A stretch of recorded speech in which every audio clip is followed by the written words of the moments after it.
রাসূল করিম সাল্লাল্লাহু আলাইহি ওয়াসাল্লাম বলেছেন, বনী ইসরাইল 72 দলে বিভক্ত হয়েছে, আমার উম্মত 73 দলে বিভক্ত হবে। মাত্র একটি দল জান্নাতে যাবে আর 72 দল জাহান্নামে যাবে। সাহাবায়ে কেরাম বললেন, ইয়া রাসূলুল্লাহ, যে দলটি জান্নাতে যাবে হেরা কারা? রাসূল করিম সাল্লাল্লাহু আলাইহি ওয়াসাল্লাম বললেন, তারা হলো ওই সমস্ত দল যারা আমার ইত্তেবা অনুসরণ করেছে, আমার সাহাবীদের অনুসরণ করেছে। আমি আমার সাহাবীদের অনুসরণ যারা করবে, আহলে সুন্নাত জামাতের অন্তর্ভুক্ত যারা হবে, তারাই জান্নাতি হবে। এই দল ব্যতীত বাকি যত দল তারা জাহান্নামে যাবে। কিন্তু আসবে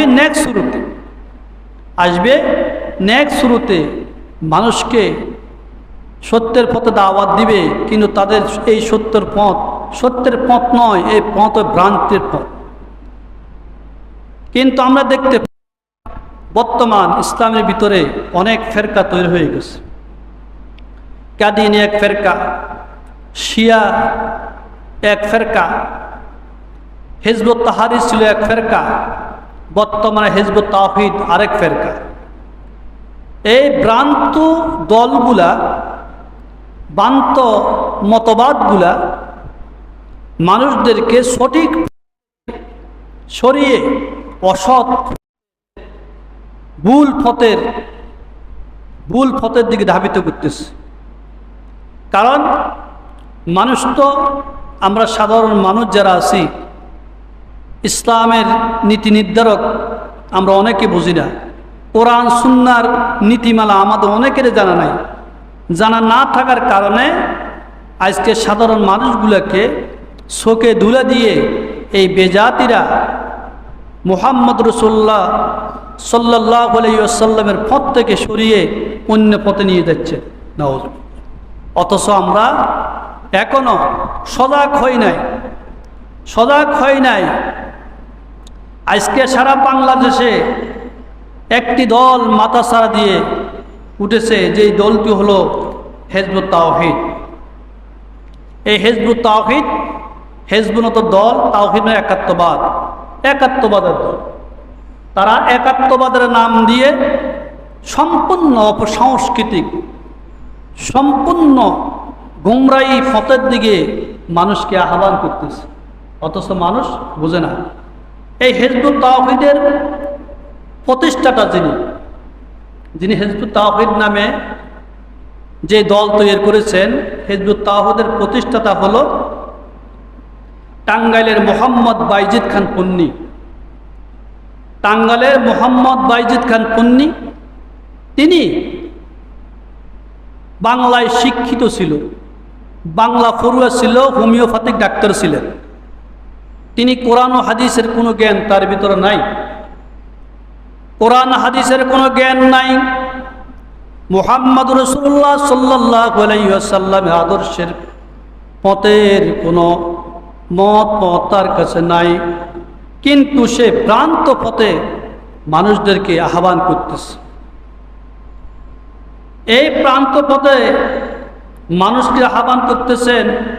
তো যেই লোক কোরআন হাদিস সম্পর্কে অজ্ঞ, কোরআন হাদিস সম্পর্কে যার জ্ঞান নেই, যিনি নিরক্ষর, কোরআন হাদিস থেকে নিরক্ষর, এরকম জাতি কিভাবে মানুষদেরকে সঠিক পথে আহ্বান করবে, কিভাবে মানুষদেরকে সঠিক পথের দিকে ডাকবে? কারণ সেই যদিও সঠিক পথে আহ্বান করতে চায়, কখনো পারবে না। আল্লাহর মুজিজা, আল্লাহর মুজিজা হিজবুত তাওহীদের বিজয় ঘোষণা এই বইয়ের 55 পৃষ্ঠায় তার স্বভাবতই প্রশ্ন জাগে যে তিনি যে ইসলামের নামে এত কিছু কীভাবে বলেন, ইসলামের নামে এত কিছু কীভাবে বলেন, মানুষকে কিভাবে সেই দিকে দাওয়াত দিচ্ছেন, তার কারণটা কি? এর উত্তর হলো, ফুকায়ে কেরাম, উলামায়ে কেরাম এটাকে যাচাই বাছাই করে জানতে পেরেছেন যে টাঙ্গাইলের মোহাম্মদ খান বাইজিদ পুন্নি তিনি তো সাধারণ নিরক্ষর মানুষ ছিলেন। তার পূর্বে সে দিল্লিতে, কলকাতায় একটি সংগঠন তৈরি হয়েছিল, যে সংগঠনের নাম ছিল তেহরিকে খাকসার। এই তেহরিকে খাকসার সংগঠন এটা একেবারে ভ্রান্ত ছিল।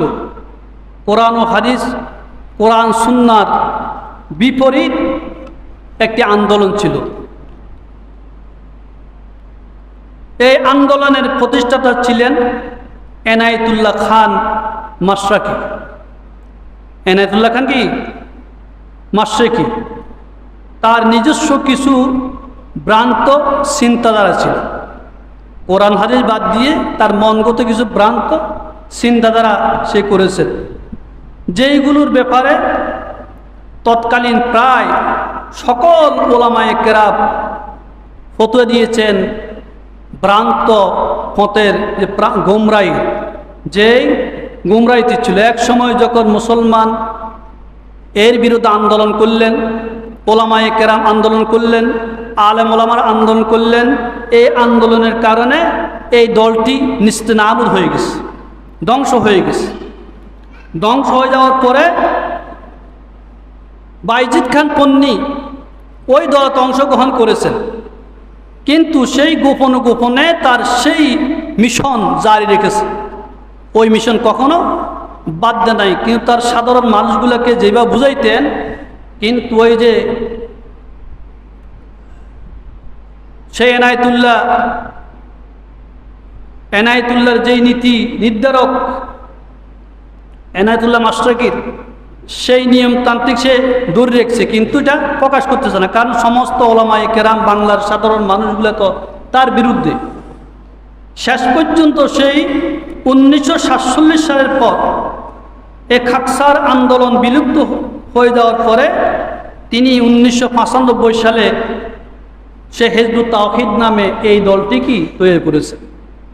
এখন বলে এই দলটির ব্যাপারে আপনি বলার কারণটা কি? বলার কারণও আছে কিছু, কিন্তু বুঝারও কি আছে দরকার আছে। আমরা তো সব কিছু জানি না।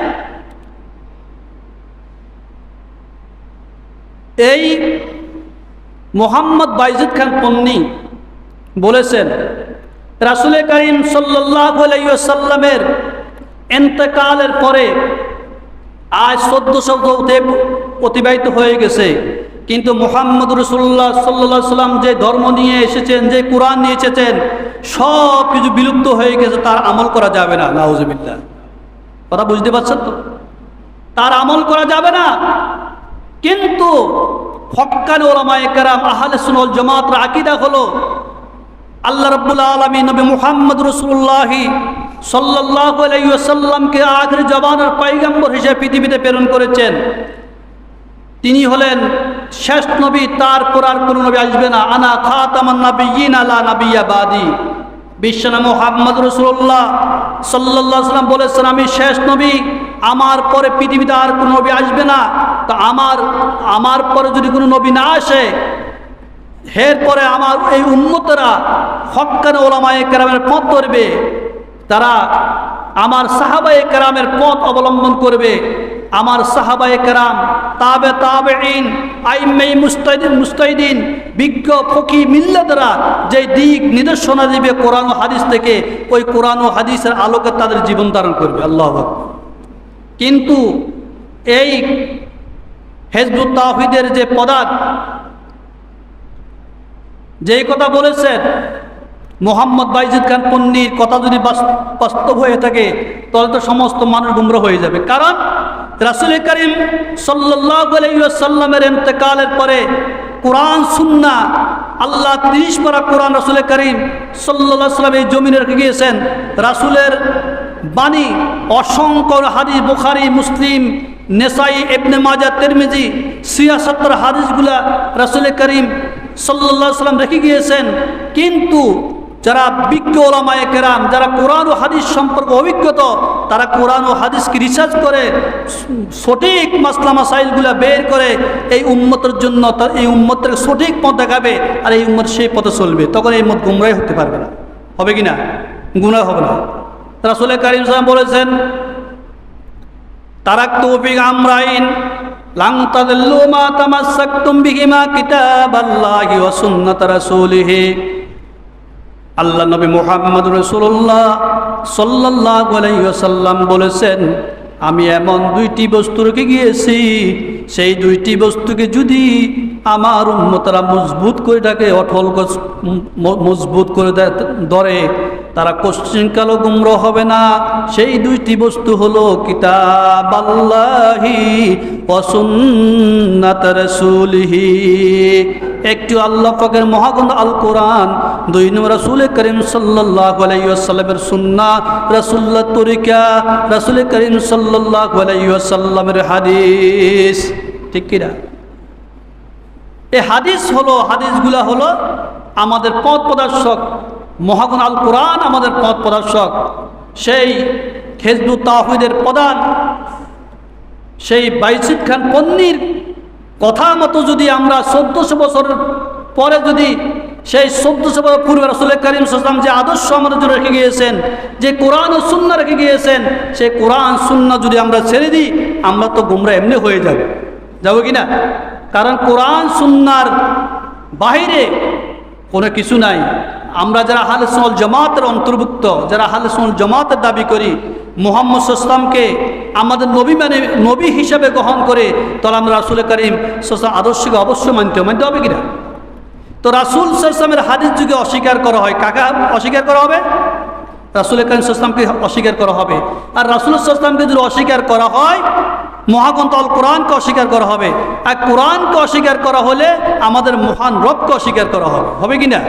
তাহলে এরা তো ভ্রান্ত একটা মত বের করে আজকে মুসলিম জাতিকে অন্যায়ের পথে, গুমরাহির পথে নামিয়ে দিয়েছে, যাতে করে অতি সত্বর মানে সেই কানা দজ্জাল আসতে পারে, আমাদের ঈমান হরণ করিতে পারে। নাউজুবিল্লাহ। এক। দুই নম্বরে বলছে, এই মুহাম্মদ বাইজিদ খান বন্দি বলেছেন, নারী আর পুরুষ একসাথে চলাফেরা করতে পারবে, নারী পুরুষ একসাথে নামাজ পড়তে পারবে।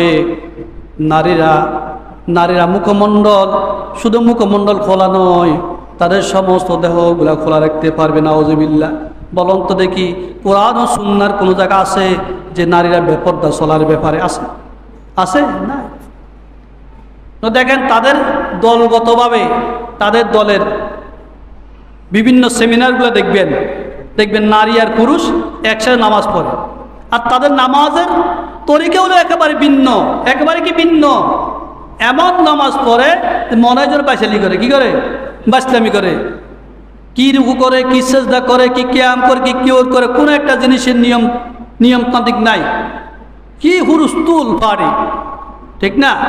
সম্পূর্ণ কোরআন ও হাদিসের সাংঘর্ষিক এই দল যদি পৃথিবীতে মাথা সারি উঠতে পারে, থাকতে পারে, অল্প দিনে পৃথিবীর মানুষ ঈমান ও আমল নষ্ট করে জাহান্নামের দিকে যাবে। কোথায় যাবে? জাহান্নামে যাবে। এদের আরো বিভিন্ন রকমের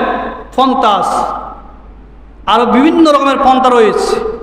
হিজবুত তাওহীদের সেই বাইজিদ খান পন্নীর ইন্তেকালের পরে সে তার জামাতা সেলিম সেই দলের নায়ক হয়েছে। সম্পূর্ণ মানুষকে কোরআন হাদিসের বিরোধী, কোরআন হাদিস সাংঘর্ষিক সে তথ্যগুলো মানুষকে দিচ্ছে, আর মানুষ কোরআন ও হাদিস থেকে দূরে সরে যাচ্ছে। কিছুদিন পর্বে তার একটা বক্তব্য শুনলাম, সে বলতেছে যে যারা ইমামতি করে, যারা মাদ্রাসায় পড়ায়, তাদের হাদিয়া নেওয়া হারাম। এখন আমি মনে করি হচ্ছে ঠিক আছে, বাস্তব। সেই যদি বলতেছে যারা মানে ইমামতি করে, যারা মাদ্রাসায় পড়ায়, যারা কোরআন পড়ায়, এরা যদি তাদের হাদিয়া নেওয়া যদি তাদের কি হয়, গুনাহ হয়, হারাম হয়, তো রাসূল করিম সাল্লাল্লাহু আলাইহি ওয়াসাল্লামের ইন্তেকালের পরে যেই সমস্ত বিজ্ঞ ফুকাহায়ে কেরাম, ওলামায়ে কেরাম যারা কোরআন ও হাদিসের মাহির জ্ঞান যাদের ভিতরে ছিল এবং তারা যে ফতোয়া দিয়ে গেছে, তাদের ফতোয়া কি মিথ্যা? তাদের ফতোয়ার চাইতে কি সেই সেলিমের ফতোয়া কি বড়? যার মুখে দাড়ি নাই, যার মাথায় টুপি নাই, যার গায়ে পাঞ্জাবি নাই, যার দেশ পোশাক পাঞ্জাবি নাই, রাসূল করিম সাল্লাল্লাহু আলাইহি ওয়াসাল্লামের সুন্নাহর সাথে কোনো সম্পর্ক নাই, আছে? নাই। একজন দলের প্রধান হতে হলে, নেতা হতে হলে কোরআন সুন্নাহ ভিত্তিক চলতে হবে, তার মুখে রাসূলুল্লাহর সুন্নাহ থাকতে, দাড়ি থাকতে হবে, গায়ে নেশফুলাপ পাঞ্জাবি থাকতে হবে, মাথায় টুপি থাকতে হবে, তখন সে সঠিক পদের জ্ঞান মানুষকে দিতে পারবে। কিন্তু তারা, তাদের আরেকটা আকীদা হলো তার সম্পূর্ণ রাসূলুল্লাহর সুন্নাহ বিরোধী। টুপি, পাঞ্জাবি, দাড়ি এগুলা বলতেছে ভ্রান্ত, নাউজুবিল্লাহ। কি বলতেছে? ভ্রান্ত বলতেছে।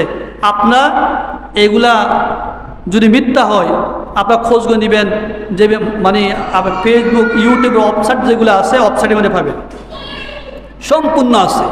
তো আমি কেন বলতেছি এই কথাগুলা? যাতে করে এই ভ্রান্ত দলগুলি আমাদের ঈমান ও আকীদাকে হরম করে সাধারণ মুসলমানদেরকে যেন ঈমান আকীদা হরম করে জাহান্নাম না দিতে পারে। অথচ রাসূল করিম সাল্লাল্লাহু আলাইহি ওয়াসাল্লাম ইন্তেকালের পূর্বে বিদায় হজের ভাষণে আল্লাহ রাসূল মুহাম্মদুর রাসূলুল্লাহ সাল্লাল্লাহু আলাইহি ওয়াসাল্লাম এই দ্বীনকে পরিপূর্ণ করে দিয়েছে। রাসূল করিম সাল্লাল্লাহু আলাইহি ওয়াসাল্লাম যখন বিদায় হজের ভাষণে সাহাবায়ে কেরামের সামনে ভাষণ দিয়েছেন, বক্তব্য দিয়েছেন, আর বলে, আমার সাহাবায়ে কেরাম, আমি কি তোমাদের কাছে আল্লাহর প্রদত্ত কোরআন কারীম, সহিহ সুন্নাহ, আমি আল্লাহর দ্বীন পরিপূর্ণ করে দিতে পারছি কিনা? সাহাবায়ে কেরাম বললেন, ইয়া রাসূলুল্লাহ, আপনি আপনার রবের 30 পারা কোরআন কারীম অনুযায়ী আল্লাহর এই জমিনে আল্লাহর দ্বীনকে আপনি প্রতিষ্ঠা করেছেন, পরিপূর্ণ করে দিয়েছেন। রাসূল করিম সাল্লাল্লাহু আলাইহি ওয়াসাল্লাম আকাশের দিকে শাহাদাত আঙ্গুল ধরে বললেন, আল্লাহুম্মা ইরশাদ, আল্লাহুম্মা ইরশাদ, আল্লাহুম্মা ইরশাদ। হে আল্লাহ, আপনি সাক্ষী থাকেন, হে আল্লাহ আপনি সাক্ষী থাকেন, হে আল্লাহ আপনি সাক্ষী থাকেন। আপনার বান্দা আমার সোয়ালক্ষ সাহাবায়ে কেরাম উম্মতরা বলতেছেন, আমি আপনার এই কোরআনের বাস্তবায়নকে, কোরআন কানুনকে পরিপূর্ণভাবে এই জমিনে প্রতিষ্ঠিত করে দিয়েছে, বিন্দু মাত্র তার কমতি করি নাই। এই ঘটনা বিদায় হজের ভাষণে রাসূল করিম সাল্লাল্লাহু আলাইহি ওয়াসাল্লাম যেই বছর রাসূলের হজ সমাপ্তি হবে, রাসূল ইন্তেকাল করবেন, আর হজ করা সম্ভব হবে না, খানা কাবা জিয়ারত করা সম্ভব হবে না, বাইতুল্লাহতে যাওয়া সম্ভব হবে না, সেই বছর রাসূল করিম সাল্লাল্লাহু আলাইহি ওয়াসাল্লাম বিদায় হজের ভাষণে সুহালক সাহাবায়ে কেরামের সামনে এই ঘোষণা দিয়েছেন, আজকে যে মুহাম্মদ বাইজিদ পন্নী এবং বলতেছে রাসূলুল্লাহর 1400 বছরের যত আমল, যত কোরআন ও হাদিস সব বিলুপ্ত হয়ে গেছে, আজকে তারা নাকি নতুন করে ধর্ম আবিষ্কার করে। নাউজুবিল্লাহ। তাহলে এই দল কি ভ্রান্ত নাকি হক? বলেন, ভ্রান্ত না? ভ্রান্ত। এরা তাদের মন গড়া মতো নতুন আইন প্রণয়ন করতে চায়, নতুন ধর্ম বাস্তবায়ন করতে চায়, তারা নতুন নতুন নবীর আবিষ্কার করতে চায়। এই জন্য সকল মুসলমান মুসলিম এক হয়ে, এবং তাদেরকে শুধু বাংলার জমিন নয়, সমগ্র পৃথিবী থেকে তাদেরকে নিস্তেনাবুদ করতে হবে। এই জন্য আমি বলেছি, রাসূল করিম সাল্লাল্লাহু আলাইহি ওয়াসাল্লামের শেষ জমানায় বিভিন্ন দলে মানুষ বিভক্ত হয়ে যাবে।